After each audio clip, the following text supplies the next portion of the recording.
Welcome, everyone, to another fantastic episode of RfRx. My name is Eric Wells, and I'm the support group director for Recovering from Religion, and I'm also going to be your co-host for this evening. And with me today is the amazing Helen Green. She is also a support group leader for Recovering from Religion, as well as a helpline agent. She is just incredibly giving with her time. Helen, how are you doing? Welcome. Thank you. That was such a nice intro. You give me all the warm feelings, Eric. That was wonderful. Well, welcome, everybody. This is going to be a really, really great talk, and I'm super excited for it. Yeah, and Helen, I love it when you're on here. Like at the beginning of every RfRx, we have a set of poll questions, and I'm going to go ahead and launch these. So here are the poll questions that we've got. Today, it's inoculating yourself against false beliefs, all about critical thinking with our very own Robert Palmer. Question number one, are you aware of the role of understanding logical fallacies in critical thinking? Very much so, a little bit, not really sure, or no, I have no idea. Question number two, can you name a logical fallacy? Yes, no, or I'm not sure. Question number three, are you aware of the role of understanding cognitive biases in critical thinking? So it's a similar question, but with cognitive biases. Very much so, a little bit, I'm not really sure. Nope, not at all. And the final question is, can you name a cognitive bias? Yes, no, or I'm not sure. So those questions are going to go on until we start to introduce our fantastic guest. All right. So I've already introduced my co-host. Now I'm going to tell you what RfRx is. We're here every Monday night. It's like the best part of Monday night, or for you on the other side of the date line, the Tuesday morning. So here on RfRx, this is where we bring on guests to talk about topics that come up in support group meetings, or come up when folks come in and call into or chat into the helpline agent. Then this isn't a replacement at all for either one of those programs, nor is it a replacement for the online community. But instead, we're here to provide, not myself, because I'm not an expert in this at all. We bring on the experts. I'm just here to kind of facilitate some of the questions along with Helen and the other co-hosts. But the guests provide some fantastic advice and some great coping skills for the issues that we're talking about. If you have any questions or feedback, or want to make a comment, send us an email at rfrx@recoveringfromreligion.org. And if you missed this one or part of this one, it will eventually be on our YouTube channel. So you can check out our YouTube channel. Guess what the URL is? youtube.com. That's right, you guessed it, /recovering from religion. We are talking about RfRx, but what the heck is RfR? Helen, tell us about that. So those of you that are new to us, basically Recovering from Religion, our mission statement is to offer hope, healing, and support to those struggling with issues of doubt and non-belief. And how do we do that? We do it by offering hope, healing, and support to people that reach out to us. So the first component of that is the healing part, which is, so you're struggling with doubt, you're struggling with issues dealing to religion, maybe a fear of hell, dealing with family members. So you can always reach out to our helpline. You can either call or chat in, and one of our trained agents will be there to offer resources, a listening, empathetic ear. And basically the idea is that there's no judgment or criticism. It is available 24/7 with either the online chat or phone calls, but you can also schedule a call too. That is a time that's convenient for you. We also have a great resource page with podcasts and books and videos and all these different things on a bunch of different religious and related topics that you can use to help you get the resources that you need on those questions that you may be asking. So, and the other part of this is the hope. So what is a really wonderful thing is that we have a wonderful community of people that have come to us, not just agents and volunteers, but also people that are also on their journey, whether it's questioning things, coming out of religion, or just dealing with everyday matters of what religion brings up in people's lives.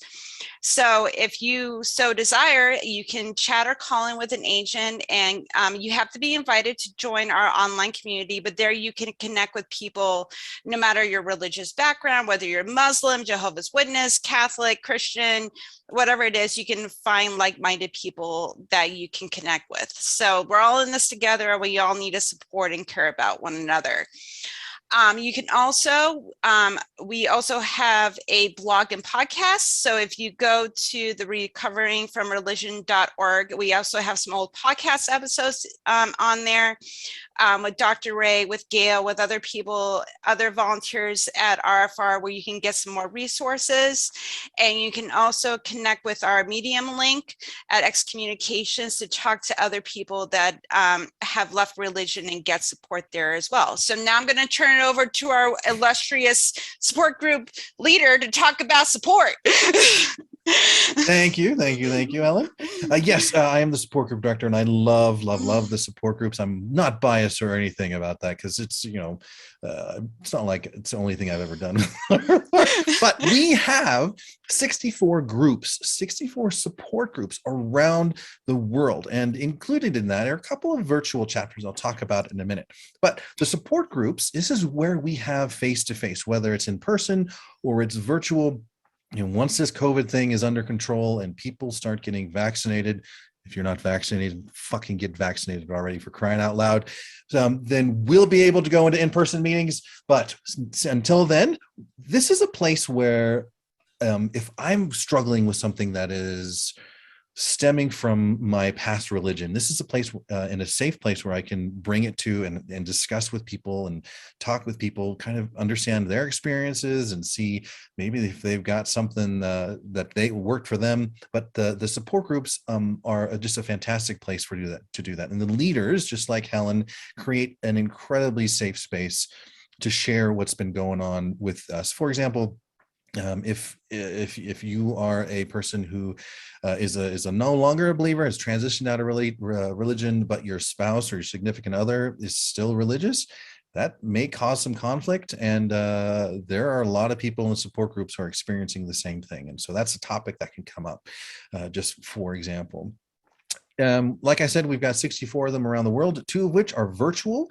We have a virtual chapter that's kind of designed for places that aren't necessarily geographically close to a geographically based support group, like say Nashville or Fargo or Saskatoon, Saskatchewan. If any of you heard about that place, it's pretty cool. So the virtual chapter is kind of the catch-all bucket until we get a geographically based chapter near you. And it's also there to catch, like in a lot of the European market or people who live in Europe or Asia or Africa. It's kind of scheduled around those times as well. In addition to that, we currently have started up a women's only support group chapter. I can't really speak to that necessarily because I'm a guy, but from what I hear, a lot of women may not feel comfortable bringing up certain topics in a regular support group meeting. And so we've designed a specific chapter just for situations like that. So check those out. You can go to find the nearest one to you at our website, recoveringfromreligion.org. In addition to that, we talked about the helpline and we've talked about the support groups, and those are both peer support. They're not professional. Nobody in the helpline or in the support groups are going to diagnose you or even give advice. But what we have set up is a directory where we have vetted secular therapists, because sometimes we need more than just what peer support can offer. And the Secular Therapy Project is designed to connect folks like myself who are in need of a secular therapist, someone who's not going to be religiously biased and has also been vetted heavily to make sure that they use evidence-based treatment, to make sure that they run a secular practice, and to make sure that their licensing is up and good. And so I can connect with a secular therapist and make sure that I'm not going to get sent home with a bag of crystals or go and pray about this or something like that. So check out seculartherapy.org if you are wanting to find a secular therapist in your state or country. And I've said this before, but we are really in need of a lot of secular therapists. The COVID pandemic has just caused a lot of people, as you might imagine, as you might be experiencing yourself, to seek out professional help. And so many therapists are just book solid. So we could use some more secular therapists anyway. So if you know somebody, send them over to seculartherapy.org to shoot an application. What's next? You want to tell them about the ACD, Helen? Yes, I will. So I want to give a big shout out to all my friends and all the wonderful people on the atheist community of Discord. They are currently streaming all the RfRx talks that we have every Monday. Our wonderful friend Nikki is the one that does that through the ACD. So thank you so much for doing that. If you're looking for another community of people to connect with, secular people, people that have deconverted from religion, have questions, please go join us on our Discord. I'm there under Hell's Bells. You can talk to me. I'm super friendly. So you can join us all over there.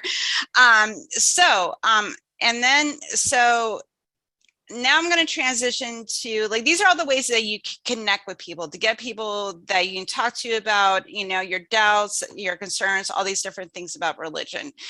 But if you're now at the point right now where you would like to get involved with us, we are always looking for volunteers.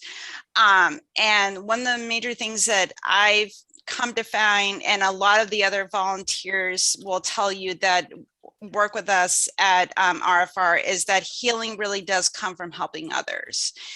And I've had wonderful, deep conversations, finding conversations that make me think about things differently.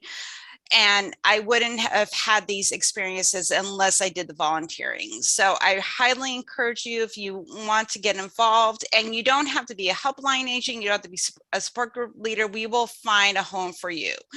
No matter what your talents are, what you feel that you want to do, please go to our website, fill out an application, and we will find you a home. Because we're always looking for volunteers. So please, if it's something that you would want to do, please contact us, and we would love to have you. The last bit we've got to go through is the meeting format. Just like every RfRx, for the first hour or so, we're going to have this discussion. It'll be a presentation by our fantastic guest. And during the presentation, you will have questions. I hope you have questions, and don't be afraid to have questions. If you have questions, type them into the chat, and you over the ACD, we're monitoring that as well. So please type your questions in there, tag either myself or tag Helen here, and we'll be able to pick them up and ask our guest during the second part of our evening, the Q&A session. And that'll last about 20 or 30 minutes. After that, once we're all wrapped up with the Q&A, we're going to hear from our executive director, our fantastic, our incredibly intelligent, our highly, highly accomplished executive director, Gayle Jordan. And once she's wrapped up and told us everything that's on her mind for the evening, we're going to shut the recording off and then just hang out. This is a fantastic part of the RfRx evening, is when we open the lines and folks are able to kind of talk with one another. They're able to ask some questions or some follow-up questions, or share what the guests' presentation meant to them. And so that'll be kind of the stuff for this evening. All right. Without further ado, I am going to introduce our fantastic guest. Our guest today is Rob Palmer, and he is a fellow recovering from religion volunteer. He's a skeptical activist who works to educate the public about critical thinking by contributing to Wikipedia as a part of the Guerrilla Skepticism on Wikipedia project. And he also writes for the Skeptical Inquirer as the well-known skeptic. His column covers contemporary skeptical issues, and he has interviewed conference speakers, podcasters, YouTube scientists, activists, and TV personality as diverse as Cosmos producers, writer Ann Druyan, Thomas Westbrook of Holy Kool-Aid, Seth Andrews of The Thinking Atheist, and activist John DeLance. If you don't know who John DeLance is, then you're missing out. He's one of my favorite characters of all of Star Trek. So, Rob, welcome. I'm so glad you're here today. Well, thanks for having me back. Well, what are you going to talk to us about today? It's So all yours, my friend. Okay, so today the topic is critical thinking. The first time I talked about a specific subject regarding that, which was, belief in psychics and mediums and what harm could come of that. This is going to be a much more general topic about how to critically think about things. So let's get into it. If at any time, Rob, you want us to bring out the poll results, just let me know and I'll be happy to do that. Yeah, I'm actually curious. Let's look at that before we start. All right, let's do that. All right, so I am sharing the results and I'm going to just read it out for folks on the podcast and in YouTube as well, or folks listening and calling in. Question number one, we have 52%. Most of the folks know how logical fallacies attach to critical thinking.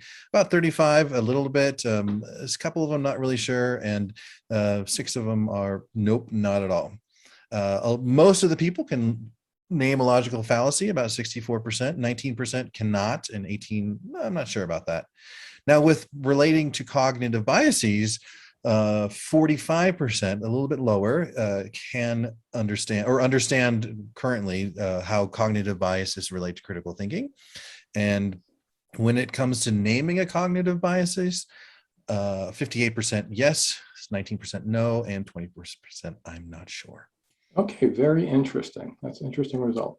Okay, so this is critical thinking 101. I named it that just because a lot of times a college course will, do that, and then you'll get into more depth later on. And most of what I'm talking about today is going to be a very high overview, and certainly, you yourself can delve into each of these topics in greater depth, or we can do another presentation here if there's interest.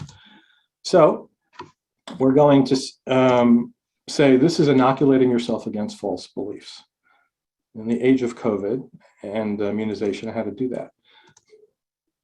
So my background. So I recently retired from a career in aerospace engineering, designing spacecraft and other things that I can't necessarily talk about. In 2016, I joined the GSOW team. We call it sometimes GSOW. It's the Guerrilla Skepticism on Wikipedia team, and I became a skeptical activist. We work on Wikipedia to add science and skeptical ideas and critical thinking, and removing pseudoscience and paranormal and conspiracy theory claims, that sort of thing. 2 years later, I was hired as a columnist by Skeptical Inquirer, as Eric said. I write as the well-known skeptic. That's the name of my column.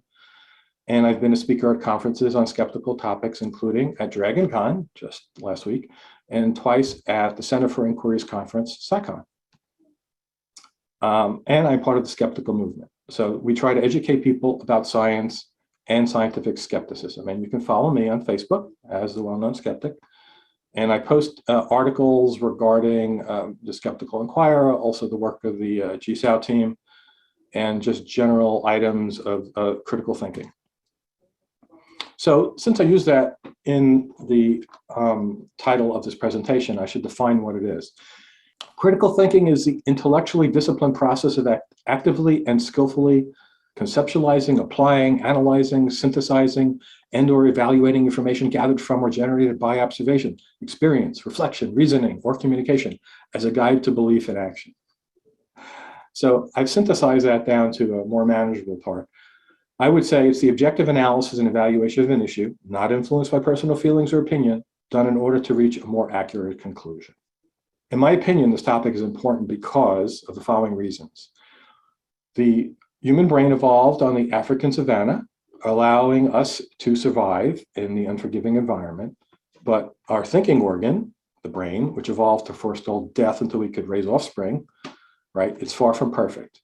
We're primed to trust the opinions and anecdotes of those in close circles, pronouncements of people in authority. We believe things based on personal experience, faulty memory, faulty logic, and a host of cognitive biases. And all of this can lead us to believe things which do not reflect reality, often leading to very bad decisions and harm. And the major point here is understanding these fallibilities is our only hope in overcoming some of the harmful impacts of these limitations. So this is going to be the presentation.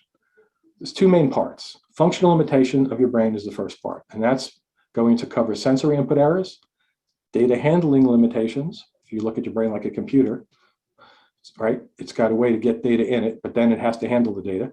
And then there's the memory, all right? How well does it remember the data that was put in the brain? Then the second large part is reasoning errors. Once all that's in there, okay, it's prone to errors. And because we have cognitive biases and we're prone to fallacious reasoning. So here's the first big part, functional limitations of your brain. So one important aspect of critical thinking, or we'd also say fostering proper scientific skepticism, is understanding the limitations of human perception and memory, right? The functional limitations of your brain. People generally understand that memory isn't perfect, even if they don't realize just how bad it actually is, but they assume your senses, and particularly vision, give us an accurate view of the world around us. This is a common refrain. I know what I saw. When someone is challenged, when they say something that doesn't seem like it's rational, that they couldn't have seen that, I know what I saw. So that being said, this is an important junction right here. I'm going to play something for you, which you have to think about. This is your last chance. After this, there is no turning back. You take the blue pill, the story ends. You wake up in your bed and believe whatever you want to believe. You take the red pill, you stay in Wonderland, and I show you how deep the rabbit hole goes.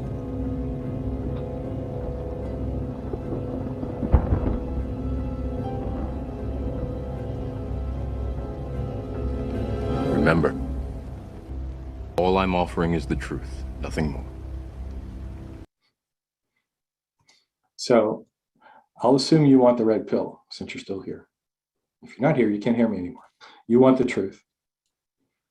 And we're going to see how deep the rabbit hole goes. This could cause problems with some people because people don't like to find out that reality isn't as they think it is. That was part of the theme of the Matrix. And Carl Sagan had a wonderful quote about the subject. For me, it is far better to grasp the universe as it really is than persist in a delusion, however satisfying and reassuring. So let's talk about sensory input errors, primarily limitations of vision. So on the left here, and I'll try to describe what I have, even though there's going to be some pictures in this part, especially for the audio podcast and people who are on the phone, perhaps seeing this live. There's a very simplified version of the eyeball, and it's showing that at the back of the eye is something called a fovea. It's the only thing called out. It's a little dimple in the back of the retina, and it's very small compared to the surface area of the eye. And on the right side, there's a graph that shows the accuracy of your vision, where the vertical scale goes from 0 to 1, and 1 is the vision as good as your eye can give you, and it's only 1 at the fovea, and it drops off dramatically, like it just falls off in the whole rest of the eye. And as it's going towards the blind spot, where actually it's 0, it's only at about 20% accurate. And then it falls down to the 0-ish range, just going 40 degrees around away from that little spot, the fovea. So we don't see the world around us in full, or even as it really is. Human vision is unreliable, it's imperfect, and your eyes have flaws that you would not accept in a camera you bought. So as I pointed out in that diagram, you have a blind spot in your retina, which your optic nerve exits right to go to the brain. And you see absolutely nothing there. But it's actually much, much worse than that. In the rest of the retina, you only see high resolution in a tiny area in the center of your vision called that fovea. It's only 2 degrees of your visual field. If you hold your arm out and you look at your thumbnail at arm's length, it's just 2 times that, 2 times the size of your thumbnail. That's the only part of the whole world you ever see clearly. Also, the fovea is where most of the eye's color sensors are. Outside of that little tiny patch, your vision is mostly actually grayscale. And evidence of this is to support the fovea, approximately half the nerve fibers in the entire retina and optic nerve go from that tiny little spot, and the other half go from the whole rest of your eye's retina. So to summarize that in a nutshell, outside of the fovea, vision is very low resolution. It's mostly shades of gray. You're effectively looking at the world through the tube of a paper towel without any realization of that fact. Well, how can that be? You don't experience the world that way, right? In your field of view, you don't see it that way. You don't notice the blind spot. Well, the brain fools you into thinking everything is perfect in high resolution and in full color. That's why. If a scene is being observed is larger than can be resolved with a stare at that tiny area, then what happens is your eye automatically, subconsciously is commanded by the brain to shift all around into different positions of the scene sequentially and to focus on the fovea. And this fills in the blind spot too, and it also improves your color perception for everything around you. So your brain stitches it all together as best it can in the limited time it has to particularly see one thing you're looking at. But it's tricking you. Also, whole nother problem here. Due to the automatic blinking of your eye, and that's 10% of the time you're awake. That's quite dramatic, right? It's sending, your eyes are sending no useful images to the brain. But the brain edits this out, and you never even notice it. If you were watching a movie, and the movie was filmed such that every 10 seconds, a full second was black, you couldn't watch the movie. But your whole world is being seen like that by your brain, and you just don't know it. Your brain's visual cortex combines all of this less than perfect input to construct a broader view of the world. It presents you with a highly edited and manufactured reality that you experience as perfectly real. But it's actually just a model. It's an approximation of your environment that it's good enough to get by. So, you know, you don't get eaten by a saber-toothed tiger or fall off a cliff, is why our eyes work that way. A whole nother issue. There's a lag time between the light hitting your retina and it being processed and understood by the brain. I mean, of course, right? Because it's an electrochemical reaction. It doesn't happen instantaneously. And scientists measure this up to 100 milliseconds, which is a quarter of the time it takes for a 100-mile-per-hour fastball to leave the pitcher's hand and cross home plate. It's amazing that any batter can hit a ball. So the reality you visually experience also lags behind actual reality. If something is not clearly seen for a long enough time to get an accurate image, or it's ambiguous, your brain gets confused and it shows you what it thinks it saw. It pulls up images from the past. Oh, it must have been that. Sometimes it's not. This can lead to all sorts of perceptual errors, including optical illusions. So here's a famous one. There's two horizontal lines, and on first look, it looks like the one that's on the top is longer than the one that's on the bottom, but they're exactly the same length. People would look at this and if they said, how many large triangles are there?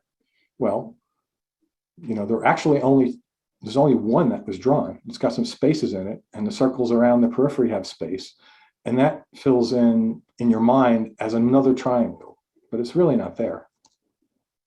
This is an amazing one. The horizontal bar in the center is the same color from left to right, same shade of gray.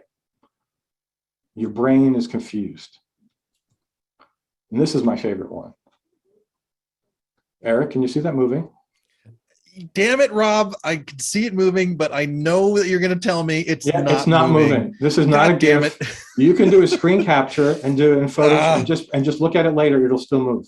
This is not moving. So the amazing thing here is your brain is so confused, it makes it constantly move, and there's nothing moving on the screen.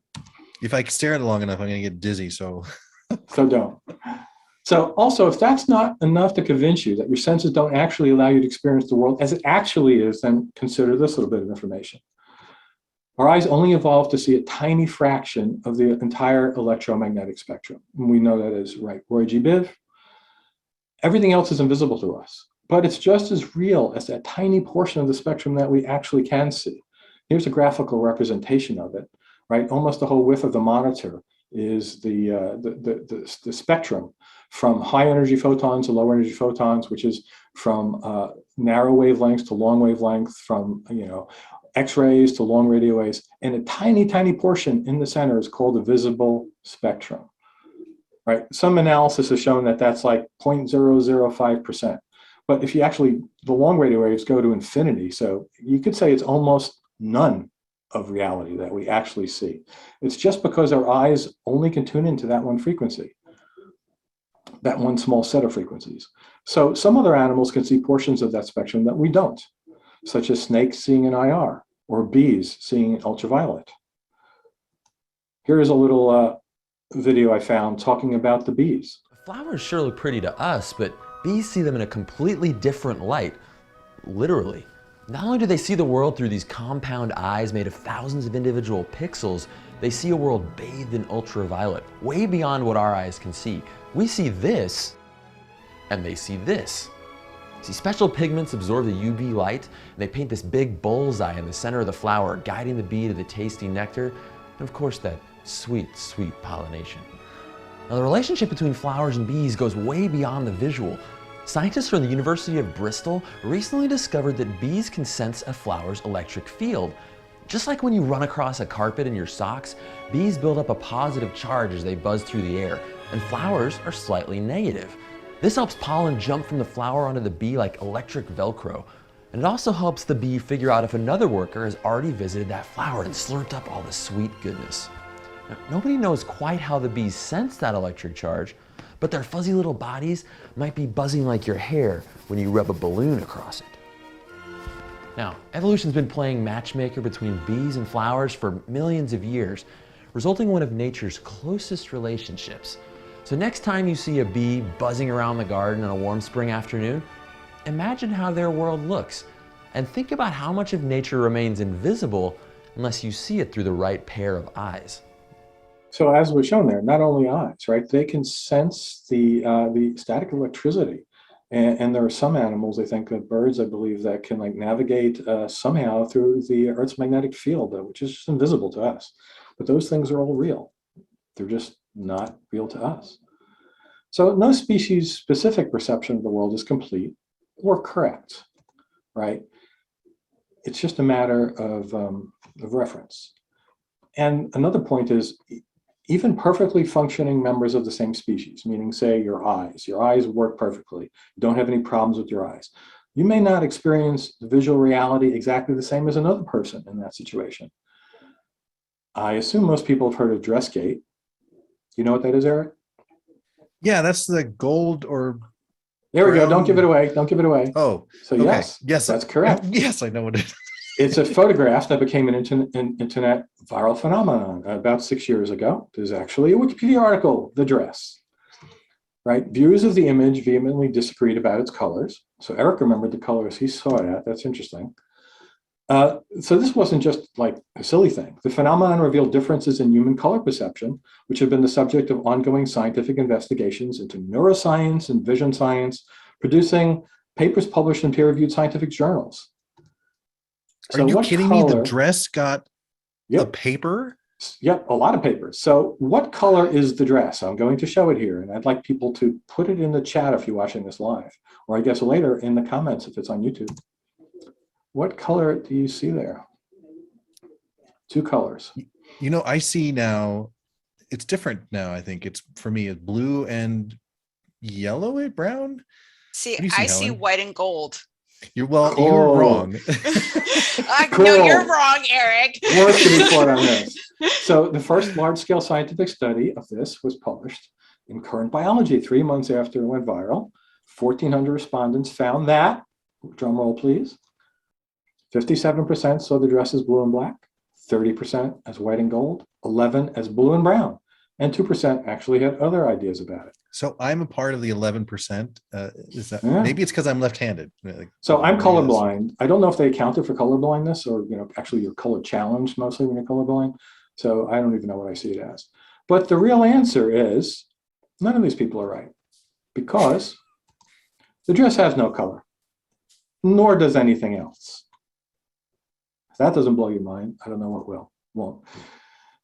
At least it doesn't have any real attribute like volume, weight, temperature, and other real properties of matter.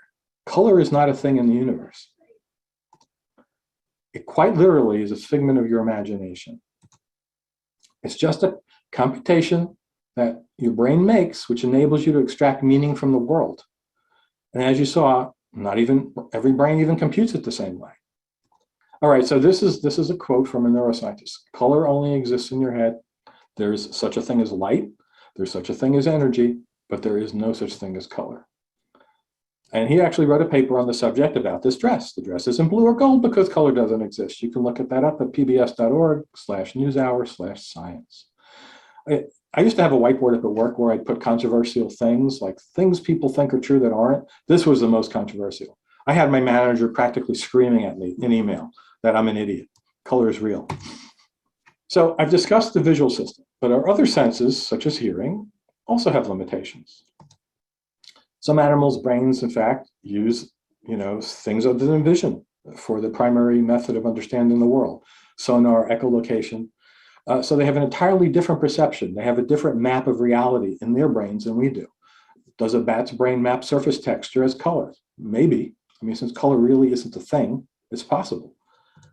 And again, not all members of one species can agree on reality. Remember Yanni versus Laurel? Okay, so what do you guys hear? Put it in the chat. Laurel. I hear Laurel. Laurel. I hear Yanni clearly. And my wife had never heard this before. And yesterday when I played this as a test, she goes, why are you playing Laurel, Laurel, Laurel? I said, no, it's not Laurel, it's Yanni.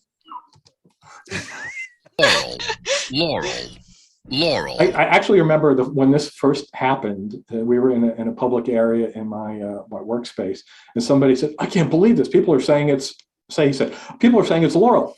I hear Yanni. And everyone else, for some reason around him, heard the other. And he thought they were all pulling his leg and making fun of him.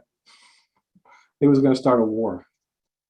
So we're going to go on to the next topic, which is data handling limitations. So now that this information is been received by your brain incorrectly, now it's data and it has to be handled by your brain. And since the brain isn't perfect, there are also problems there, right? Your brain ignores much of what the eyes and other senses send it, in fact.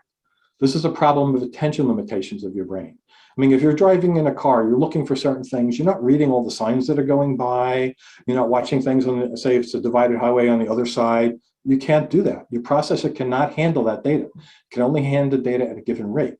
So much of what happens around you is ignored, meaning it's not even seen or it's not remembered. There's two kind of flavors of this that have been quantified. One is inattentional blindness. This is failure to observe visible objects in a scene when your attention is distracted, right? They're rendered effectively invisible to you. There was a basketball passing counting study, which we'll see shortly. Change blindness is slightly different. This is the failure to notice changes in a scene as they happen.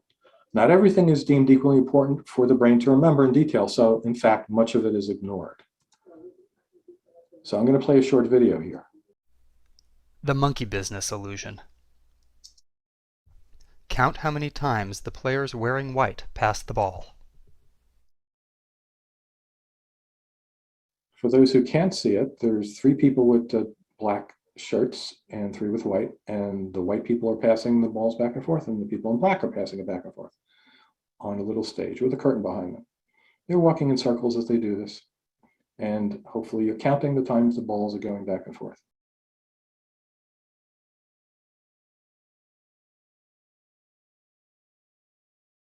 And they're done, and they're walking off the stage. The correct answer is 16 passes. Did you spot the gorilla? For people who haven't seen or heard about a video like this before, about half missed the gorilla. If you knew about the gorilla, you probably saw it, but did you notice the curtain changing color or the player on the black team leaving the game? Let's rewind and watch it again.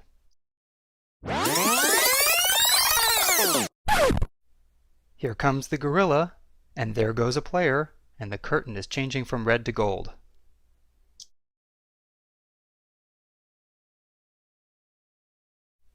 When you're looking for a gorilla, you often miss other unexpected events.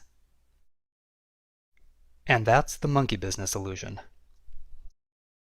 Learn more about this illusion and the original gorilla experiment at theinvisiblegorilla.com. So I had seen the original gorilla experiment when that went viral. And so therefore, of course, I saw the gorilla walking across the screen now. I wonder if anyone hadn't seen it yet or didn't notice that. But the funny thing is, the way they portrayed this, they kind of tricked you. There were 2 other things, as he showed you later, the person walking off the screen and the color of the whole background changing. And I did not notice either of those. I wonder how, people here took that. There's a lot of folks in the chat, and some had seen it before, but they still missed the curtain change, and others missed both of them totally. It's very effective in making your point. Yeah, it's amazing. So now once this processing problem is understood, now we have to talk about memory, right? So you got the inputs from your sensory apparatus, your vision or other senses. into your brain. The data is not totally handled exactly right. So now there's the issue of what do you remember about it?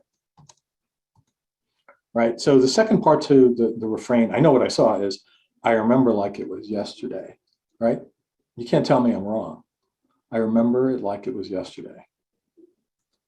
So human memory is imperfect and unreliable. Our brain is not an organic recording and playback system. Can you accurately remember what something you have repeatedly seen, like a dollar bill looks like? If I had time, I'd say, hey, take out a piece of paper and a pencil and draw it. Maybe on YouTube, people can do that and stop the video here. But this is commonly what's drawn. So it's a simple rectangle. The person did ones in each of the corners. There's a circle with a person in the center. It says $1 in big print on it, and God we trust below the person. So if you look at a real bill next to it, like almost everything is wrong, except there's a person in the circle, they're pointing the wrong way. There are 4 ones on the corner, that's correct, but all the other details are wrong. So here's an automobile logo that people see all the time. And again, people were asked to draw it from memory. Practically nobody got it even close. There are a few that maybe aren't too bad, but that of course is the Volkswagen logo. I mean, one person actually wrote the word Volkswagen across a circle. It's like, nope. Right? Here's another car company. So, I would ask you to guess what this is, but 2 people wrote the word Toyota across, and no, they don't write the word Toyota. Their emblem looks like that. There's one that looks pretty close, but most of them are just horrible, including big red capital T and the peace sign for some reason. One looks like a pig wearing a face mask. Which one's that? Which one's the pig wearing a face mask? Next to the Easter egg with the Toyota underneath. Well, that's pareidolia. So we're going to talk about that next. Oh, yes. I'm glad you're going to. Very good. All right. Memory malfunctions. So the brain retrieves bits of information from past experiences. In this case, like what it thinks you saw when you looked at a bill, every time you ever looked at a bill. It stitches them together, it fills in the gaps, and it tells you a cohesive story, which to you is perceived as accurate and reliable memory of reality. So really interesting TV show, Brain Games, had numerous episodes about these problems with the brain.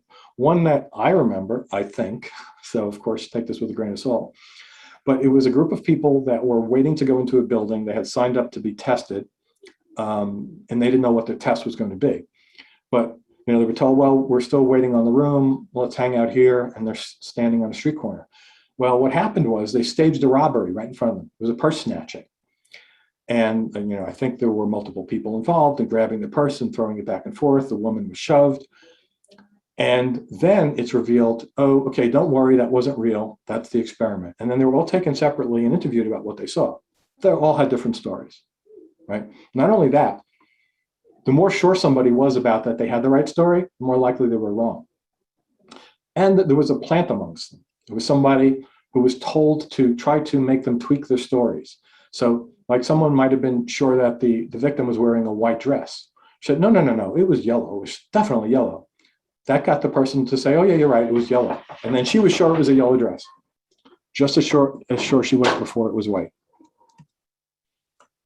I talked about psychics in my last presentation to RfRx, and this is a big thing that they take advantage of, right? People don't have good memories about what's said in a reading. They misremember the details.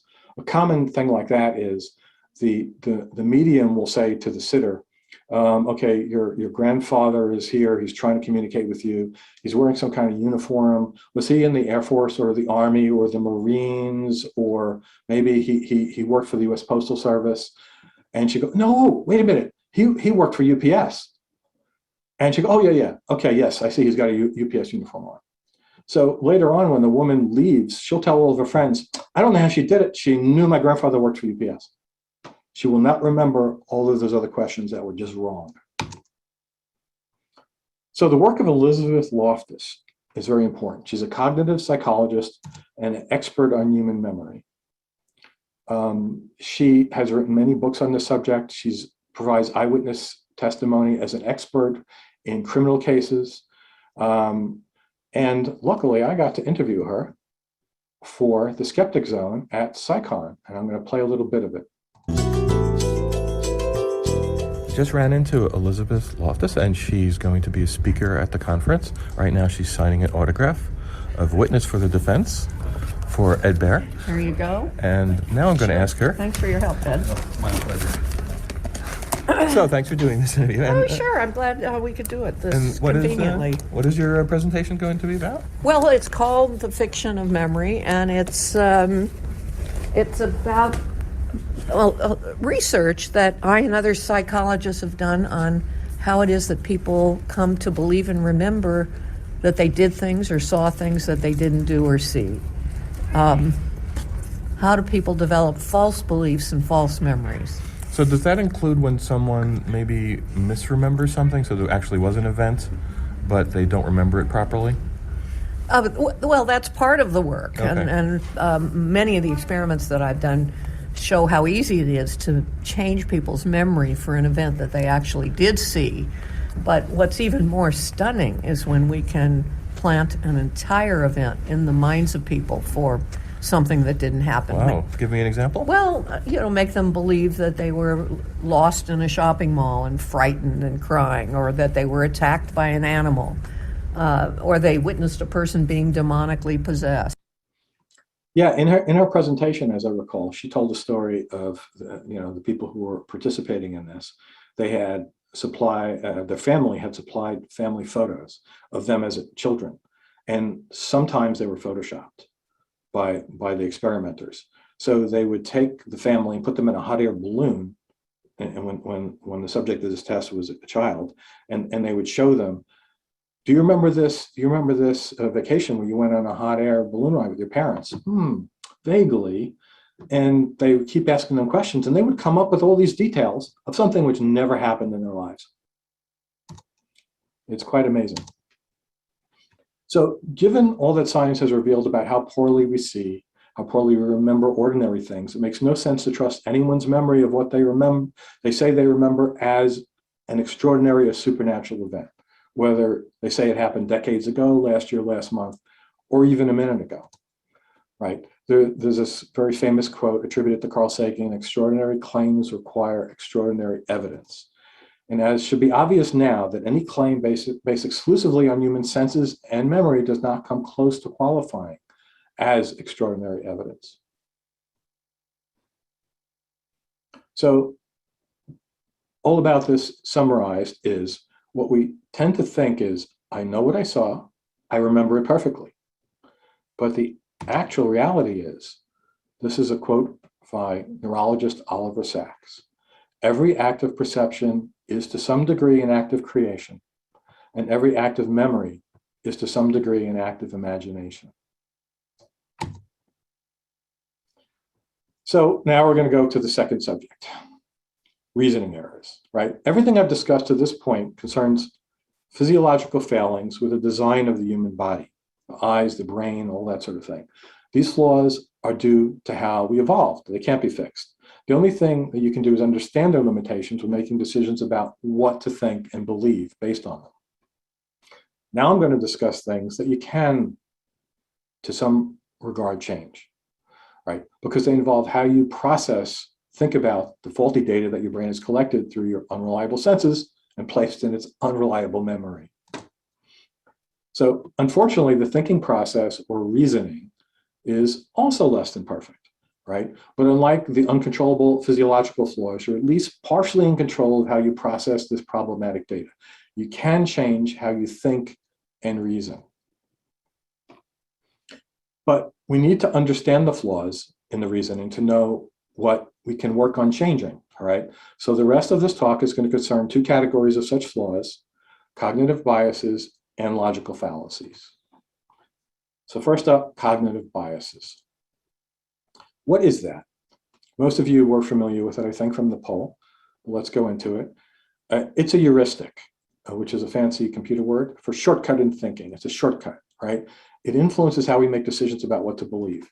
Your brain couldn't possibly try to calculate from scratch what to do about every single thing that it comes in contact with.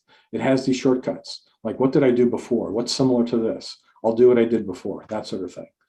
These shortcuts result from your brain's effort to simplify an incredibly complex world with too much data for it to handle.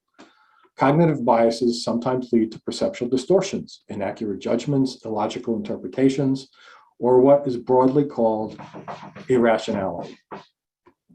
Although these biases are unconscious, if we understand them, we can train our minds to use a different pattern of thinking and mitigate the effects on our belief and behavior. All right, that's the point of this last part here, to understand what these things are so we could avoid falling victim to them. So confirmation bias, I look at this as the mother of all biases. It's a tendency to search for, interpret, favor, and recall information in a way that confirms or supports one's prior beliefs or values, right? Any disconfirming information is not sought. And when it's come across or offered by someone else, it's ignored or discounted without the proper consideration. Can you think of any examples of that, Eric? One of the big things that comes to mind is just racism in general, or anti-Semitism in general. Like all Jews are horrible, and so if you're a Jew, even though you do some amazing things for the community, you're still a horrible person because anti-Semitism. But that's a horrible rough thing to bring up right now, but that's what's coming to my mind. There's those heuristics. Anyone else want to offer one? Also, too, like on the opposite end, like the true Scotsman fallacy. Like you're not a true this, or you're not true that, based on your own preconception of what that other group is.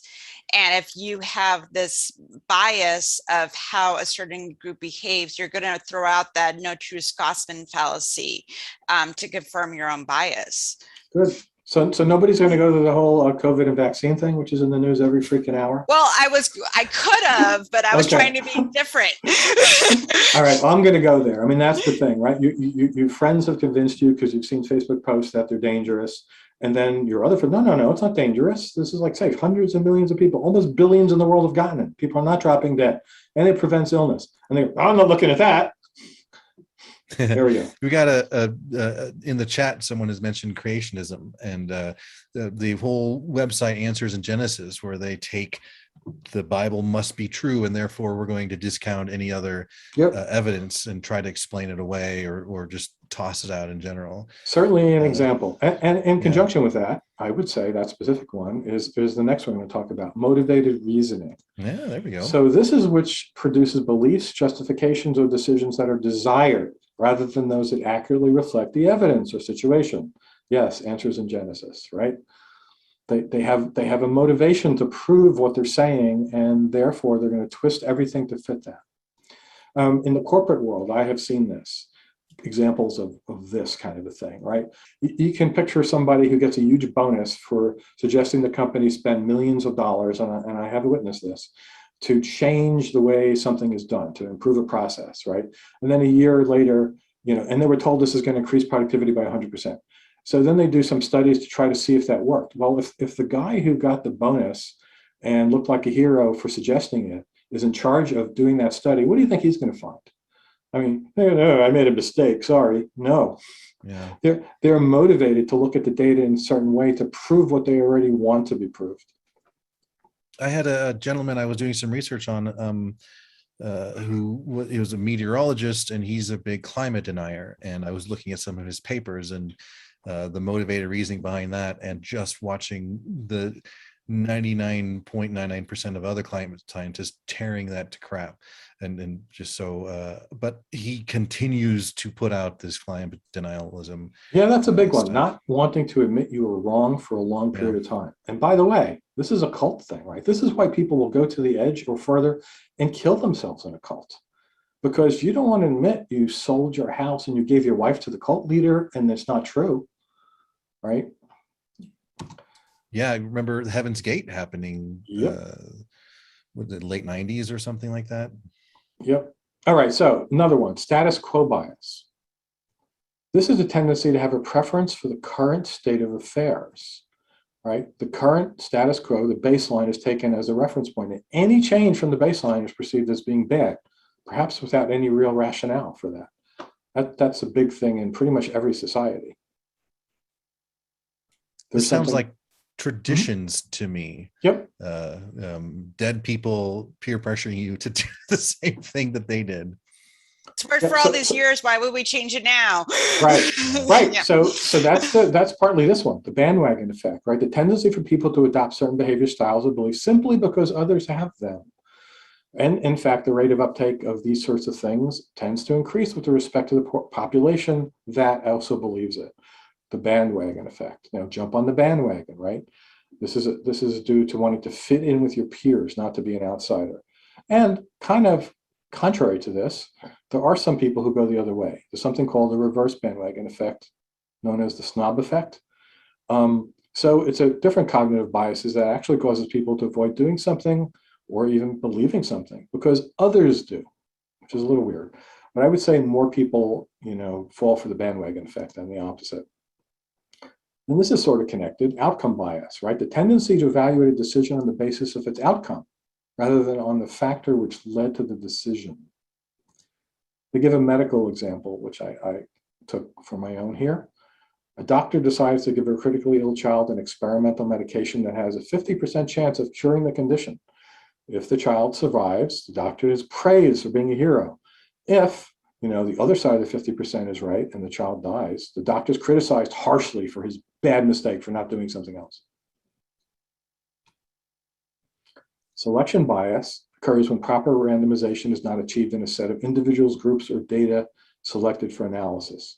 That sounds very sciencey, but it could just be you're going to look around at your friends and only select the ones that you think fit the criteria that you're trying to believe, right? And that will often lead to false conclusions. Like, I don't know, everyone who's a part of my religion is happy because my 3 friends are happy. You didn't look at enough people to make that decision. What's that? Would prayer fit into this? Or do you feel like oh, I prayed and so it came about? We have a one that's closer for that later. It's actually dead on for that. Priming effect. So you might say believing that prayer works could be this. This occurs when an individual's exposure to a certain stimulus influences their response to a subsequent stimulus without any awareness of the connection, right? These stimuli are often related to words or images that people see during their day-to-day lives. So I think of this as, you're a young person in a church that does speaking in tongues, and all the adults around you are doing that. And it comes to your time and age when you're supposed to be able to do it. Well, you're going to do it. You've been primed to believe this should happen. Now, this is a difficult one to avoid because of the way we subconsciously process this kind of information. But we can develop an awareness of how it affects us in the hope of mitigating the most harmful parts of it. Something called the illusory superiority bias. This involves a person overestimating their own qualities and abilities in relation to the same qualities and abilities of other people, right? Without self-awareness of metacognition, people cannot objectively evaluate how good they are at whatever they do. Now, this came up actually, I think it was in the last presentation here, or maybe 2 weeks ago. The Dunning-Kruger effect was called out because it adds the claim that people with high ability underestimate their own competence. And the Dunning-Kruger effect attempts to explain both of these biases. But I have to say the Dunning-Kruger effect has been challenged by later analysis and studies, and the Wikipedia article is quite fascinating on that subject.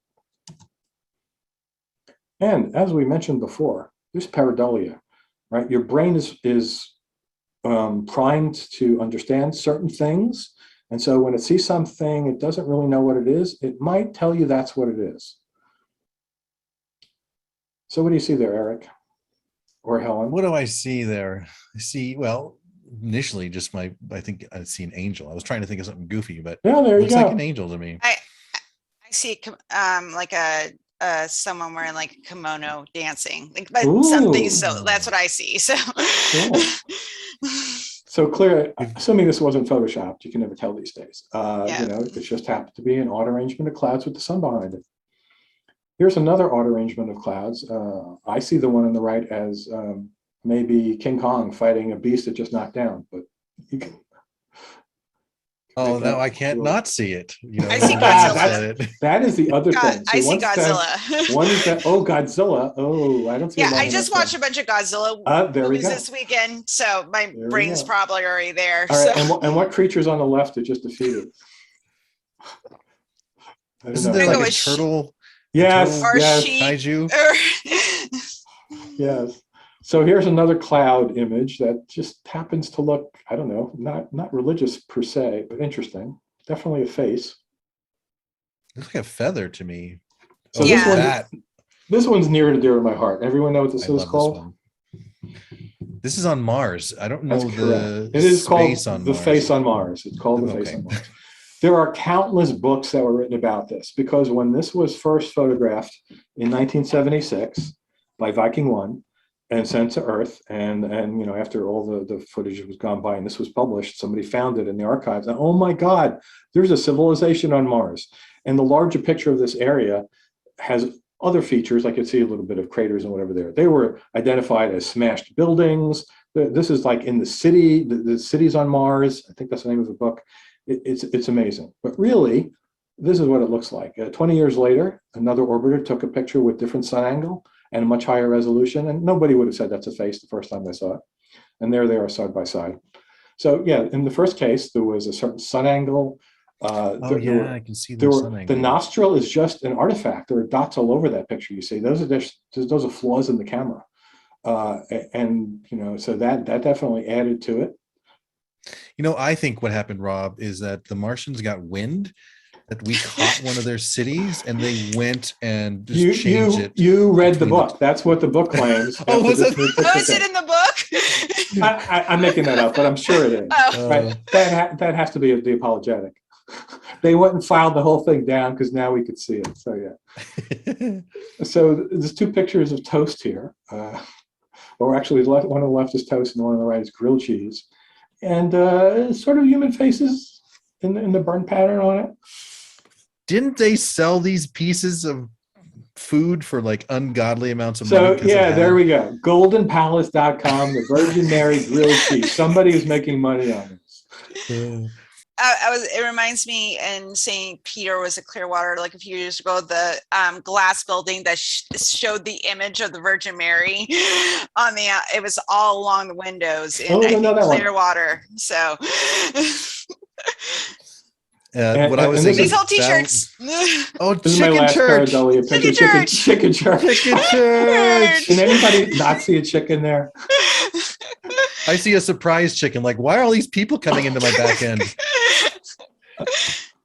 Yeah. Oh, yeah. One more picture.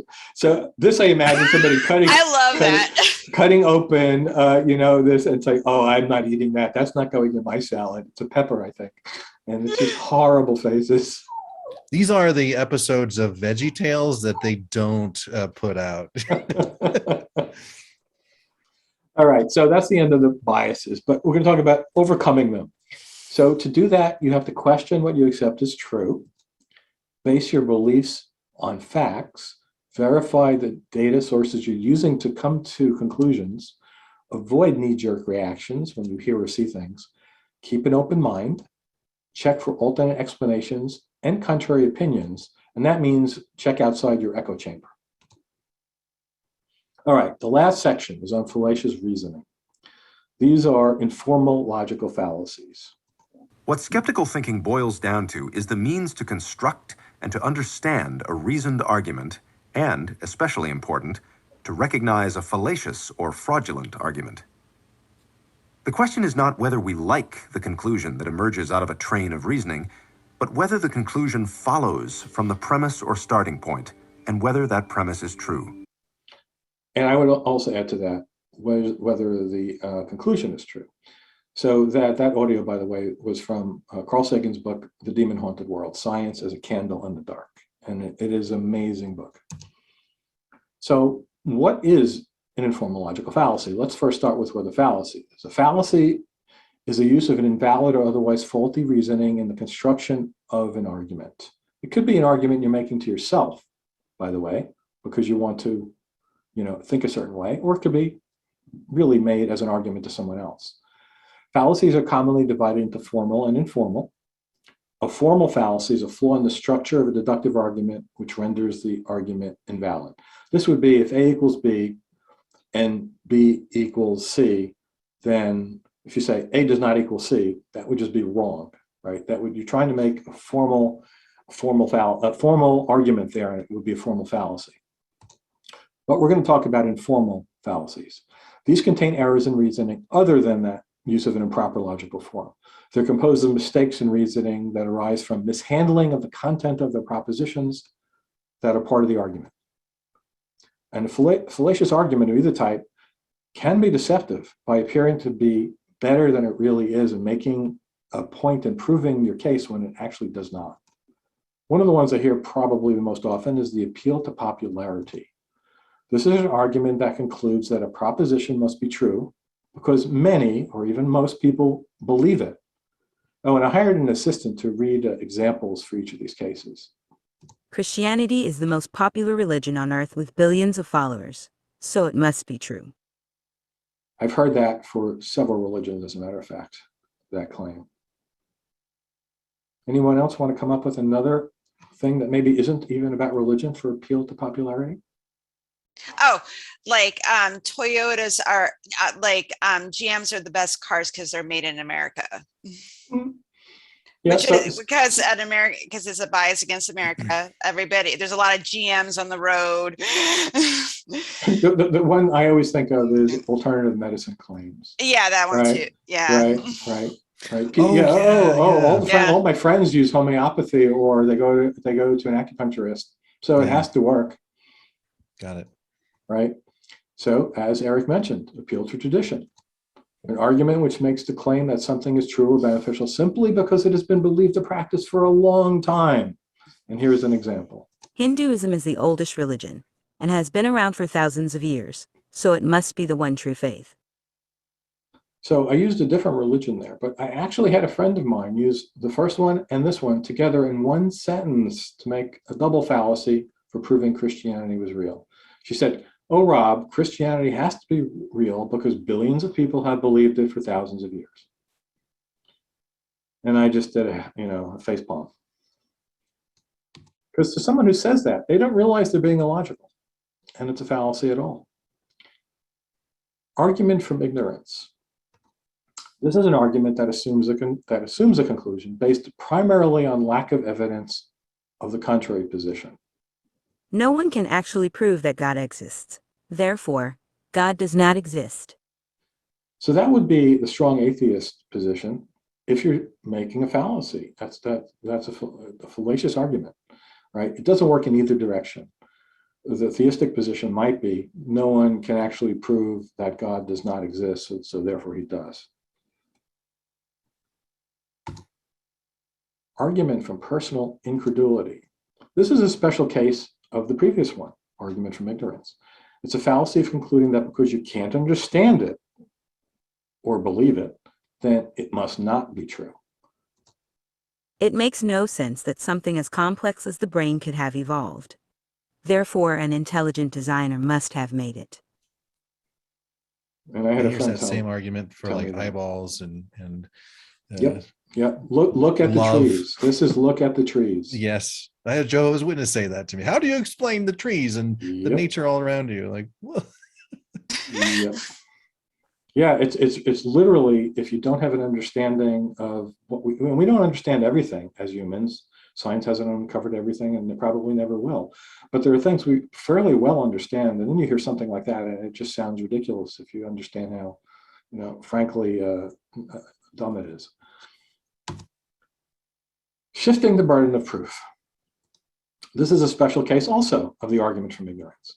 This fallacy is putting the burden of proof on the person who denies or questions the assertion being made. I believe there's a shiny teapot, too small to be detected, orbiting the sun, between Earth and Mars. Because you can't prove this wrong, you must agree that the teapot is there.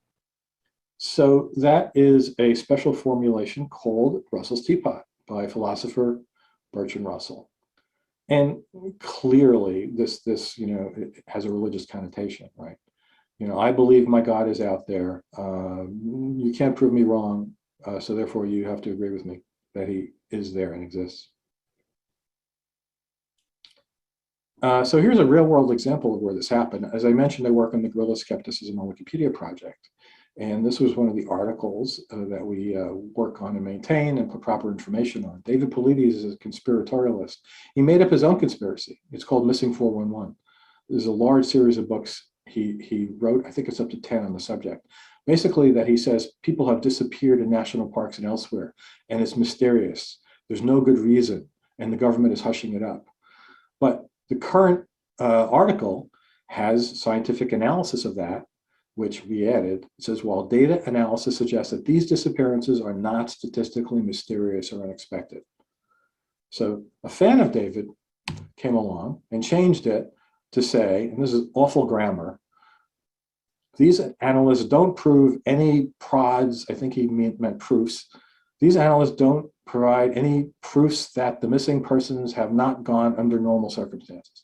I don't, that makes my head hurt. I think That's high quality editing there. Yeah, high quality editing. I think basically he said, nah, you didn't prove he was wrong, so he's right. I mean, that's what basically he was trying to make that point, right? Right. So he was shifting the burden of proof there. So of course, you know, it's actually back to that situation now. Oh, so what the statement said was like, all right, so nobody has really proved him wrong, so you have to kind of prove him wrong before he, and until then he's right. That is correct. That's right.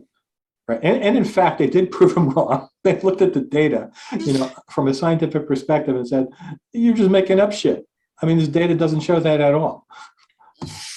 All right. Anecdotal evidence. This is a big one. Tendency to attribute unwarranted credibility to your own observations or to the testimony of individuals we know and trust. And especially that now we understand how faulty all that could be. Why would you do that? Scientists say that empirical research proves that prayer has no noticeable effects. But I know that God answers my prayers because it happens every single day. Plus, others from my temple tell me God answers their prayers too. So there we go. Personal anecdotal information and of your friends outweighs the fact that we've tested this and it's just shown to be BS. I hear the same thing with when it comes to acupuncture and naturopathy as well. Absolutely. Absolutely. Oh, how could scientists claim they did test it? It doesn't work. I know it works. And this talk you gave on psychics seems to fit pretty Absolutely. well into this as well. Absolutely. No one can prove it, right? And the controlled scientific, but no, I heard it. They told me something they couldn't have known otherwise, so it's real. Yep. So I avoided the Latin names for most of these. Most of them have Latin names, but this one's just too cool, and everyone has to memorize this. Post hoc ergo propter hoc. It's Latin for after this, therefore, because of this. See, post hoc ergo propter hoc is easier to say than that. It's a fallacious argument that asserts that because two events occurred in succession, one after the other, the first event was the cause of the second. I prayed for a new job, and then the next week I saw a posting for one. Less than a month later, I am employed. Allahu Akbar. There we go. That's the thing with prayer, right? And if it doesn't work, it's the confirmation bias, motivated reasoning, you just forget about it. But if something happens after you prayed about it, then it happened because you prayed about it. Again, this feels very similar to when folks were talking about acupuncture or naturopathy too. Absolutely. All alternative medicine, claims of efficacy is based on this, right? You got a horrible headache. You took some homeopathic preparation, which is literally water. Your headache went away. Oh, yeah, went away because they took that homeopathic medication. It works. Or you're just dehydrated. Yep. Or your headache would have went away by itself. Well, maybe you also took an Advil and you don't want to mention that, right? That happens a lot too. Yeah, this is a huge one. People, and it's the brain tendency to see patterns, not only in clouds, but in data. This happened, then this happened. Therefore, it's connected, right? It's correlation does not equal causation, is the way it's said in science. Another thing is appeal to authority. An argument which grounds a claim in the belief of a source that is not authoritative. The source may be non-authoritative for many reasons, including having no expertise in the relevant field or being at odds with the scientific consensus on this issue. I mean, this happens a lot with these fringe people. There are fringe doctors. There's an organization called America's Frontline Doctors, which was created by Simone Gold to fight the idea that vaccination could stop COVID. And people listen to her as an authority. I mean, she actually is an MD, but she's a whack job. Our minister preaches that the only way to beat cancer is to be healed by the Spirit of God. He has a master's of divinity, so I'm stopping my chemotherapy. And unfortunately, people do that too. Another example of this is Dr. Oz, right? He's a cardiac surgeon, got his TV show, and he sells all sorts of stuff that is just alternative medicine stuff with no proven efficacy. And for my previous topic, psychics, he's had psychics on his show, and he just says, hey, these people are all psychic. And he's an MD. And so therefore, people who, give him authority, they give him authority of pronouncing that psychic abilities are real. Now, I hear this sometimes thrown back on me when I'm having discussions with folks. Well, you're just appealing to this scientist or this group of scientists. Isn't that an authority? You're appealing to authority right there when you're trying to prove your point. Yeah, so that's going contrary to the last part of that description, being at odds with the scientific consensus. I mean, the only way we can understand something being real is a scientific consensus on a subject. Now, there's a very slight chance that could be wrong and that could be changed later, but it's the best we have. There's a famous quotation, and I forget who said it, but it's something like, science is what we have invented for us to stop fooling ourselves. And I do like the part in here where it says, where it has like a source that's not authoritative. Like that seems pretty clear. Like when I normally think of the appeal to authority, it's just like, hey, if you're appealing to someone higher, or who has some authority, like a pastor or a president or something. But when you have this part authoritative in there and in the relevant field and at odds with scientific consensus, that makes it totally clear for me. Yeah. Yeah, that's the important distinction.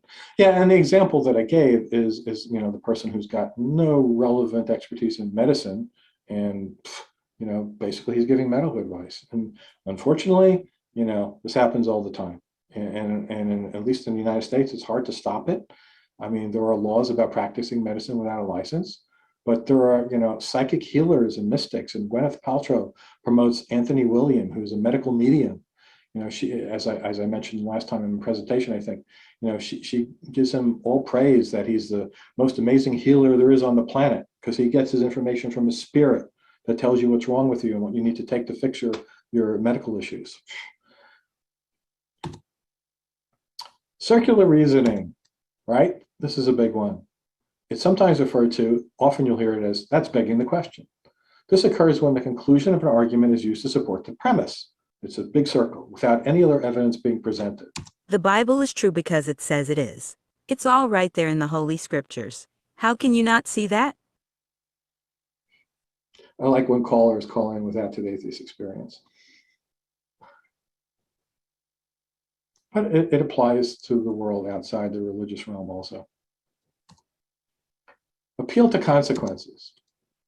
This fallacy concludes that a belief is either true or false based on whether it leads to the stated desirable or undesirable consequence. If evolution is true, it means we are just like dirty apes. What a horrible thought.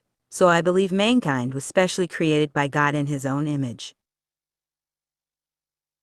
So I hear this one a lot in political circles too, right? We can't make some law or change the way something happens because of X, Y, and Z is going to happen, whether or not that really will happen. And, I don't want that to happen. Right? Anything popping into your heads about this one? No? Okay, we'll go on with it. Yeah, for some reason, I'm just going blank on it. I mean, I can totally get it, but I can't think of a second. Oh, it might have to, immigration. We have to have these policies because because if you let too many people in the country, this is going to be how they're going to vote later or something. If we take vaccines, we're losing our freedom. Yeah, possibly. Yep. And then there's the big one, appeal to emotion. Right? As the name says, it's characterized by manipulation of emotions in order to win an argument or prove a point, especially in the absence of any valid supporting evidence. Think of all the children without faith. They must be miserable. How can their lives have any meaning? You must raise them to believe in Jehovah. Right. In a corporate environment, I've heard we have to make this change because, if we don't, the other companies are going to do better than us, and we're going to really, we're going to be in a bad situation. Do you want to be in a bad situation? Yeah, but you haven't even proved to me that what you're saying is going to work. Straw man fallacy. I love this one. Occurs when someone gives the impression of successfully refuting an argument while actually misrepresenting their argument. All right. One who does this is said to be attacking a straw man. I believe this comes from like a scarecrow is a straw man. And if you're going to do bayonet practice in the field to see that you know how to stick somebody with a bayonet in war, they put straw men up, right? And it's practice, but you're not really fighting an opponent that can fight back. So you're attacking a straw man, a weaker version of the reality. The theory of evolution is wrong, because all life on Earth could not have come about by random chance. It would be like a tornado going through a junkyard and assembling a working 747. So, somebody want to mention what's wrong with that argument there? Why is it a straw man? But this could actually happen given billions and billions of years. I think that the time, for me, that is one thing, absolutely, right? It's like what happens in seconds, right? It's like the monkeys, infinite amount of monkeys being on typewriters that eventually they'll come up with the works of Shakespeare. Right. It could eventually happen. Right, a million tornadoes going through an infinite number of them. But the most problematic there is evolution. The theory of evolution is not random chance. Yeah. Right? Okay. So actually, if you research it, when Darwin came up with it, evolution was actually believed before. They just didn't know how it worked. It was already come to the conclusion that animals had come from other animals, but they all thought it was God directed, right? And in fact, that's the position of the Catholic Church now, right? But the thing is, fundamentalists deny it's true at all, that animals don't come from other species. They were all just specially created. But the theory of evolution as Darwin constructed it is that it gave a method, a mechanism, right? Natural selection, sexual preferences and selection. It's not random chance. Part of it is random chance, it's gene mutation, but it just is throwing out the very important part to make this argument. And by the way, I had a friend tell me that. I remember from memory, that's what she said. And then one day I was listening to the Atheist Experience and someone else called in with that. So it must be preached from the pulpit because, very odd coincidence for them to have exactly the same construction. It wasn't a 737 or 707, it was a 747. And it wasn't that it went through a junkyard and made a Studebaker, or a Ferrari. No, it was a 747. Non sequitur. This basically means, it doesn't follow. So many other name fallacies are really just varieties of this one. This is a general term, right? You commit this when what's presented as a conclusion does not logically follow from the premise at all. Believing in Jesus makes me feel good, so I know that he died for my sins and is the prophesied Savior. Right? The first part before the comma has nothing at all to do with the second. He could have died for your sins and been prophesied Savior, but the proof of that is not because you believe in him and you feel good. False dichotomy. This is an argument in which two choices are presented as being the only possibilities, when in fact there are one or more additional options. And I'm getting towards the end, by the way. A rational person should live as though God exists. If God does not exist, such a person will have only a finite loss, some pleasures, etc. Whereas if God does exist, they stand to receive infinite gains, and they avoid infinite losses. So that is known as Pascal's wager. This comes up a lot on the helpline. This was from 17th century French theologian Blaise Pascal. Of course, there's a problem there. There's a lot of problems with it. The one that I like to point out is the false dichotomy part of Pascal's wager, right? To the Christian, maybe Catholic, Blaise Pascal, the only possibility was that God was Yahweh, right? The God of the Old Testament and the New Testament. So either Yahweh exists or he doesn't exist. There was no thought about any other possibility. I find it intriguing that the writers of a modern sitcom were more intelligent than Blaise Pascal. Tell it, Daddy. And what if we pick the wrong religion? Every week we're just making God madder and madder. Test Goodbye. Clearly, Marge is a Blaise Pascal fan. So what I hope you got from this whole presentation, due to our flawed senses, computational limitations, and less than perfect memory, what you think you remember experiencing must always be suspect. This is also true for claims made by others to you, right? And this is especially true for extraordinary claims of any type, those which contradict what science has uncovered and tell us about the nature of reality.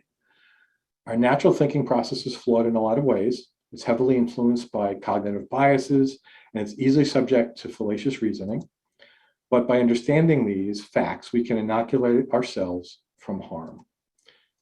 Bottom line, understanding our fallibilities and altering those that we can by critical thinking will lead to holding truer beliefs and to making better decisions. And I'm going to leave you with the words of Carl Sagan on these fallibilities. Science is more than a body of knowledge. It's a way of thinking, a way of skeptically interrogating the universe with a fine understanding of human fallibility. If we are not able to ask skeptical questions, to interrogate those who tell us that something is true, to be skeptical of those in authority, then we're up for grabs for the next charlatan, political or religious, who comes ambling along. Thank you for your attention. Rob, thank you very much. Oh, that was fantastic. What we have got here, we have one question that I have for you. We hear about folks who seem to have perfect memory. Like you can ask them, like, what did you have for lunch 15 years ago? How does that play into the research that Elizabeth Loftus and others have done by implanting false memories? Can false memories be implanted into those so-called super memory folks?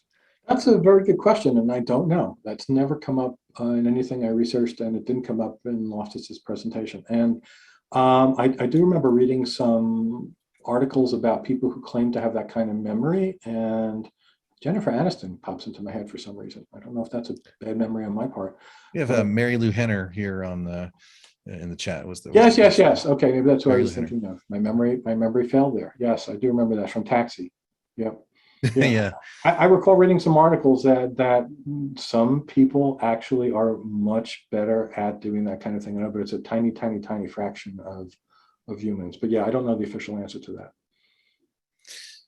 So my kind of question would be like, what would your advice be to people to kind of catch their own biases, how to become like fully conscious that, what you think may be true or what feels right may not be true. And like how, what's a good way as a skeptic to kind of suss through that stuff? Yeah, well, so one thing that helped to me was when I started to research this stuff, I started to just, look at the videos that have been made by people who are established YouTubers who do this kind of research and present it to the public.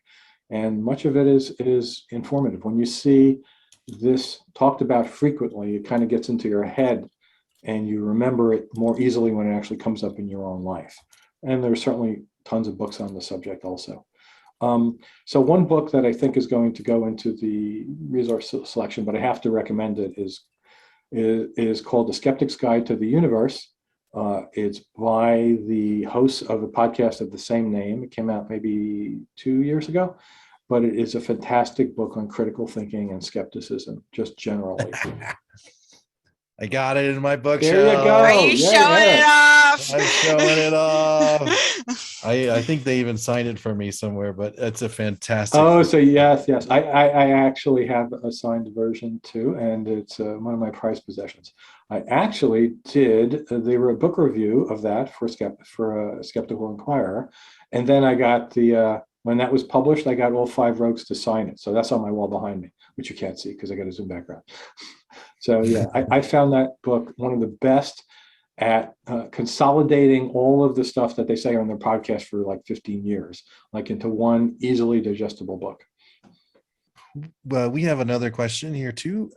Can you recommend any online teaching materials for how to develop critical? I know you mentioned this book, and this is a fantastic book to do that, but we also deal with media literacy too, how to identify when we're being played by a news channel or network or something like that.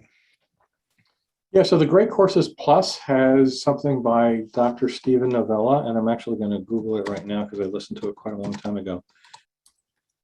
Your Deceptive Mind, Critical Thinking, The Great Courses. So I actually stream that for free with like a 30-day free trial or something. So if you don't have, you can probably do that. And it's maybe 7, 8 episodes, and he takes you through all these points at much longer length than I did here.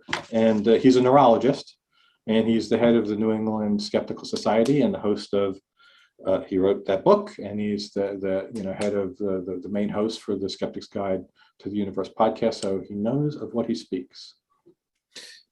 Do you have any data on like how often people succumb to logical fallacies? Do you have any is it any data like that? Because my kind of reading of this is thinking like everybody succumbs to it, but it just I'm takes saying identifying. I would guess, and I don't have data, but I would guess everyone does to some degree, especially, so cognitive biases, I didn't really talk about this, but cognitive biases and logical fallacies play together, right? I mean, you have a way you want to think, and then what, the construction of your argument is called a logical fallacy, but you're creating it that way because you have a cognitive bias that wants it to be a certain way, right? So yeah, and everyone has biases. I have biases. Everyone has biases, and it is a hard thing to make yourself realize that when it's you, and to get out of it. But the more you study this stuff, the more you realize that we're all susceptible to this kind of thinking, the better you are at working your way out of the things. I mean, the worst thing is, no, as I started, I know what I saw, I know what I remember, there's nothing you can change about what you tell me. And unfortunately, I have a friend that was like that. And interacting with her a lot, which is one of the things that got me into being a skeptical activist. She had a huge Facebook following that would support everything she would say, and she believed in every woo crackpot thing there was. And one example was she had a near-death experience at young teenage years, and she's like in her late 50s when we were having this conversation. She goes, "No, Rob, I know what I saw in that near-death experience. You can't convince me I'm wrong. I remember it perfectly." It's like, okay, if you tell me I can't convince you, what can I tell you? So her mind was closed. The points that I made about how you fight your cognitive biases, she would not have any of that. She didn't want to talk to anyone outside of her echo chamber. She believed what she believed, and she saw what she saw, and she knew what she knew. And that's the biggest problem, I think, with pretty much everyone, in the world believing the wrong things. If you can get yourself to the point where maybe I'm not right about this, and then look into the opposite opinion, that's the first step. It seems like this, yes, we could use this presentation to perhaps identify fallacies in other folks, but I feel, and correct me if I'm wrong, I feel like the point here is really to help us identify it in ourselves, and so that we can kind of work to live maybe a more absolutely. That's why I entitled my thing, inoculating yourself against false beliefs, right? Yeah. It's easier to notice it. Although if you don't know about any of this, you're not going to notice it in other people either. But even if you know about them, it's easier to notice other people making mistakes than if you do the same thing, right? And that's one of the big things. I mean, it's a terrible strategy when you're arguing with somebody to say, "Oh, that's the no true Scotsman fallacy," and then try. No, but you can, like with street epistemology, well, why would you believe that? And then guide them to see that they made an illogical, a connection of evidence, and it's just not right. Whereas when you're doing it in your own head, it's perhaps not so easy to realize you're doing it, but at least by knowing these things are possible and exposing yourself to the fact that that is the way things are, you could possibly help yourself, think better. And, I used to believe in, Ouija boards and biorhythms and aliens and UFOs abducting people when I was a teenager. And somehow when I found the skeptical movement and started reading Skeptical Inquirer in my late teens, early 20s, it became evident to me that, oh, I'm not thinking about this correctly. And this is another way to think about this information.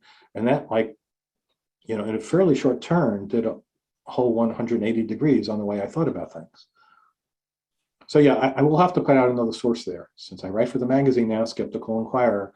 Skeptical Inquirer has a paid subscription for the magazine, and it would certainly appreciate it if you do that. I think it comes out 4 times a year.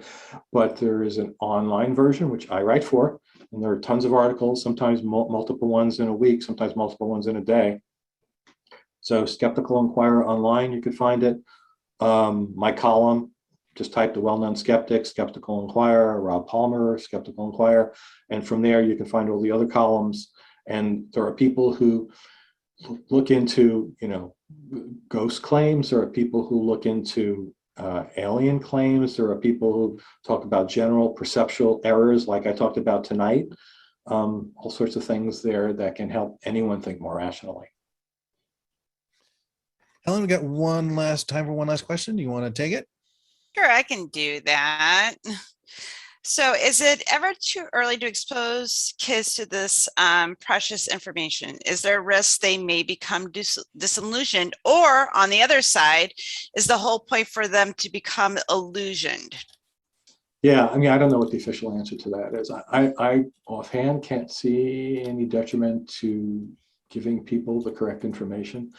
One of the things that is really bad about falling into these traps in life, it becomes part of you.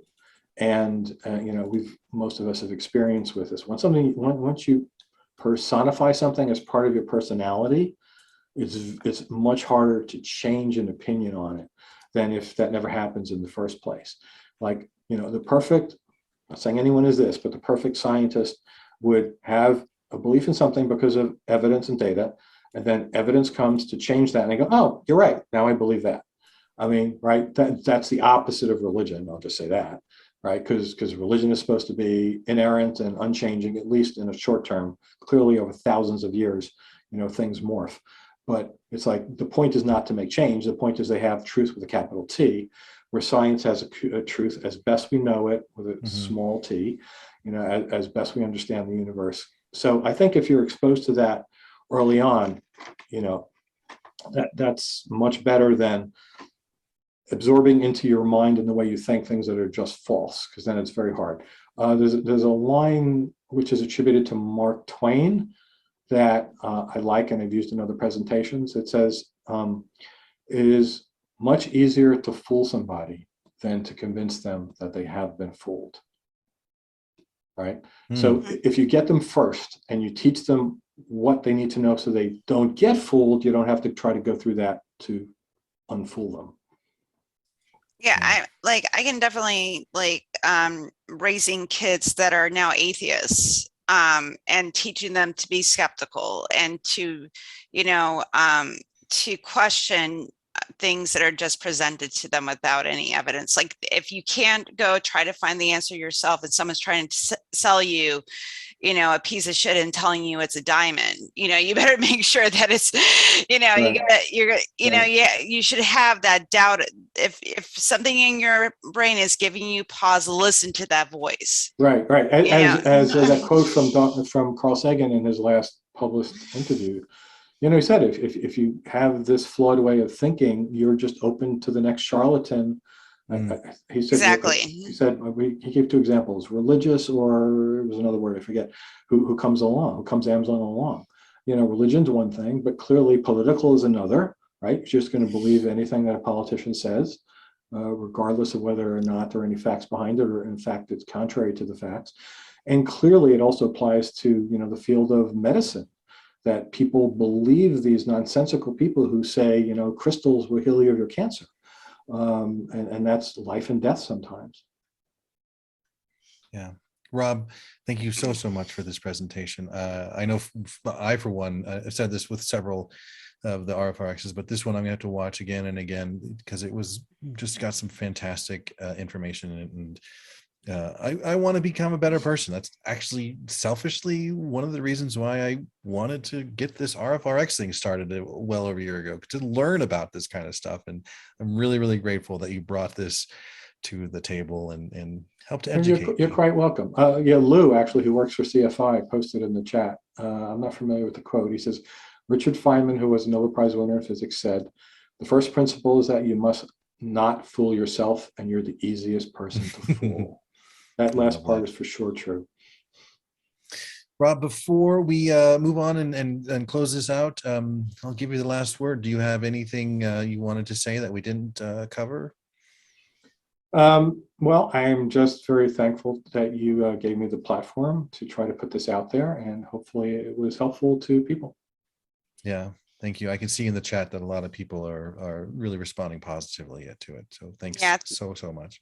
Yeah, thank you, Rob. This was wonderful. Well, folks, you may think like, oh, we're at the end. There's never going to be another one. There's not another Monday night coming around, but you would be wrong, folks. We have another RfRx coming up next Monday. Yes, next Monday night, same bat time, same bat place. Next Monday night, I think, is going to be a really fantastic one too. I say this every time, but goodness gracious, it's always true. We do have the best guests. I think we do. Yes. The next conversation, the next RfRx we're going to have is having a speaker we've had before, and it's entitled Gray Conversations. Gray, like the color gray, between black and white. Gray Conversations, dialogue when salvation isn't on the line. And we're bringing on David Teachout once again. And here's a description of it. A foundational piece of fundamentalist thinking is black and white, or us versus them. This view, the view of the world. Often, even having left the structure of religion behind, we still maintain that either or worldview. In this RfRx discussion, David will work through why this is still so enticing, even without a God, and how to expand beyond it when engaging with other people in dialogue and with ourselves in self-evaluation. So I'm really looking forward to this. Like we said at the beginning, all of these RfRx talks can be found on our YouTube channel. And if you have any questions, comments, or inquiries, or even death threats, you can email them to rfrx@recoveringfromreligion.org. Okay, so as previously mentioned, you can also find us on our blog, which is at our medium.com/excommunications. You go look up our old podcasts at recoveringfromreligion.org /podcast. We are on the social medias, and it really helps get the message out there. Please share, like, subscribe, all that jazzy stuff. You can find us on our Facebook page, which is at Recovering from Religion. We also have an online support group page on Facebook. So if you want to chat with other people that are recovering from religion, get resources, things like that, please go to our Facebook page.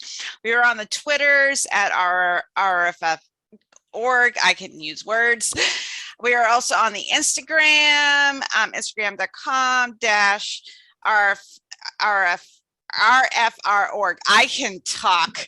And we're on the TikToks. So please go see us at tiktok.com at recoveringfromreligion.com. Also, if you want to find out more resources, be part of our newsletter, you can sign up for that. There's a lot of great articles that will go right to your inbox. I subscribe to this. There's actually some really good information in there. So please subscribe to our newsletter.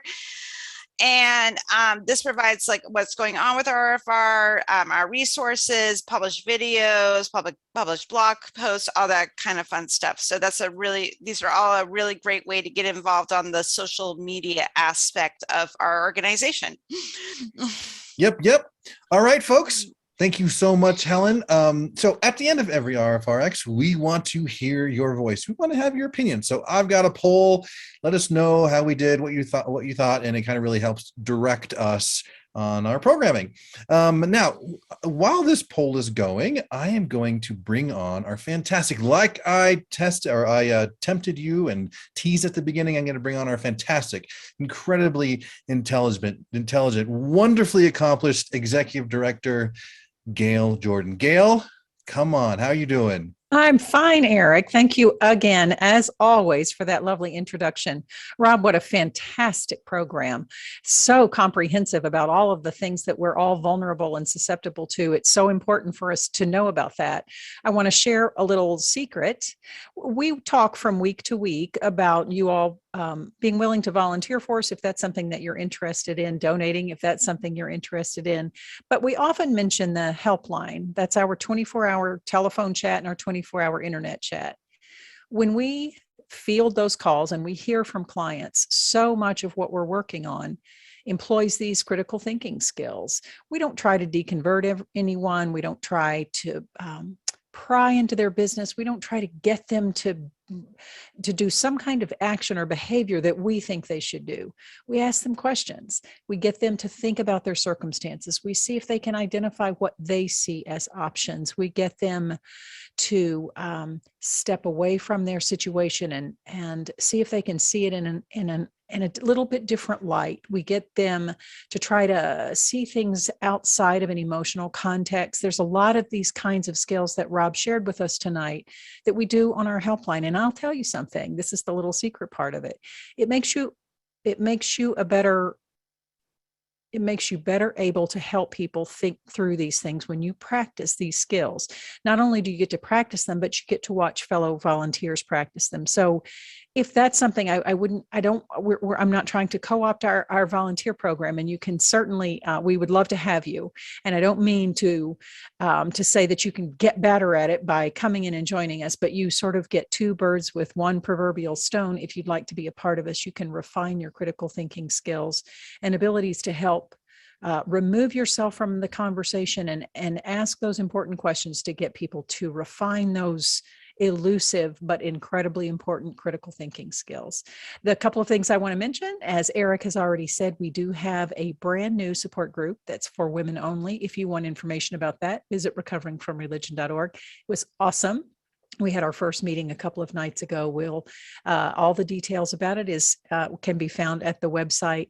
And the other thing is, this weekend is the 2021 fall excursion for Recovering from Religion. We are so excited about it. I believe, and I could be wrong by now, there may be 1 or 2 bunk beds left. So if you are a spontaneous person, if you are within traveling distance of North Carolina, pop on over to recoveringfromreligion.org, click on the fall excursion and see if that might be something that appeals to you. It was an out of this world experience to kind of over elaborate on what the experience was like in 2019. If you'd like to join us, it's all of the good stuff of a church retreat and none of the bad. It's all of the s'mores and none of the kumbaya. So if you think you can join us, I do believe we have a couple of beds left, and we also might have a subsidy or 2 still remaining. So if all your world converges and you get the perfect storm of opportunity, we'd love to see you this weekend. I hope you'll stick around for the chat part. That's the fun part. That's when everybody gets to unmute and we get to chat and we get to carry on and be kind of normal-ish, be kind of human beings for a little while. We've had a challenging year and a half, but it's one of the best parts of the week is to be able to be in the chat session. So I hope you can stay. Rob, thank you again. Thank you to our Troll Smashers and to our co-hosts and to Nikki with the Discord and all of the people that contribute to pulling this together. Have a wonderful evening.